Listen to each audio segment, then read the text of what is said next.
पूरे देश को संबोधित करते हैं। और आज ही के दिन अपने देश के पूर्व प्रधानमंत्री लाल बहादुर शास्त्री जी ने कहा था कि हम रहे या ना रहे, लेकिन यह झंडा रहना चाहिए और देश रहना चाहिए साथियों। और मुझे विश्वास है कि हम आप रहे या ना रहे, लेकिन भारत का सिर सदैव ऊंचा रहेगा साथियों, सदैव ऊंचा रहेगा। और हमारे बहुत ही महान कवि कह गए हैं कि बाकी मगर है अब तक नामो निशान हमारा, बाकी मगर है अब तक नामो निशान हमारा। कुछ बात है ऐसी कि हस्ती मिटती नहीं हमारी, कुछ बात है ऐसी कि हस्ती मिटती नहीं हमारी। सदियों रहा है दुश्मन दौरे जहां हमारा, दौरे जहां हमारा। तलवारों के साए पर इतिहास हमारा बनता है, तलवारों के साए पर इतिहास हमारा बनता है। जिस ओर जवानी चलती है उस ओर जमाना चलता है, उस ओर जमाना चलता है। प्यारे विद्यार्थियों, मैं आप सबको कहना चाहता हूं, मैं आप सबको बताना चाहता हूं, I want to tell you something about education and its student life. प्यारे विद्यार्थियों, विद्यार्थियों का जो जीवन होता है ना, वो सदैव संघर्षपूर्ण रहता है।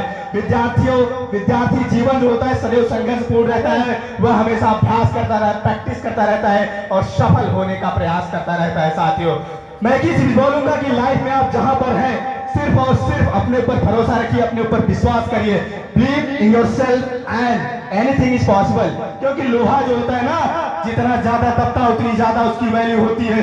अगर आप जिंदगी में तप रहे हैं, अगर आप जिंदगी में घिस रहे हैं ना, तो आपकी जो वैल्यू है ना वो बढ़ने वाली है, वो बढ़ने वाली है। ध्यान रखना बेटा, जिस पेपर की तैयारी कर रहे हो ना, जिसमें फॉर्म डाल रहे हो, एक पड़ोसी के बच्चे ने भी फॉर्म डाला है।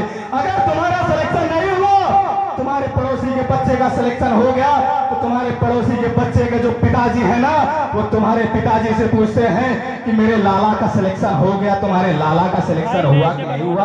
अगर तुम चाहते उस वक्त तुम्हारे पिता की नजरें झुकी रहे और बोले कि मेरे लाला का सिलेक्शन नहीं हुआ, तो बेटा बेशक मत पढ़ना, परंतु याद रखना, अगर तुम चाहते उस वक्त तुम्हारे पिता की आवाज हो कि अगर तूने शेर पाला है तो मैंने भी शेर पाला है, अगर तेरा शेर शेर है तो मेरा शेर सवा शेर है। अंत में साथियों भगत सिंह के दो लाइन याद आ गई, वो कह के अपने शब्दों को विराम देना चाहता हूं कि इस कदर वाकिफ है मेरी कलम मेरे जज्बातों से, इस कदर वाकिफ है मेरी कलम मेरे जज्बातों से, मैं इश्क भी लिखना चाहूं तो इनकलाब लिख जाता हूं, इनकलाब लिख जाता हूं। इनकलाब जिंदाबाद, इनकलाब जिंदाबाद, इनकलाब जिंदाबाद। सब लोग साथ मेरे साथ एक बार बोलिए तो, इनकलाब जिंदाबाद।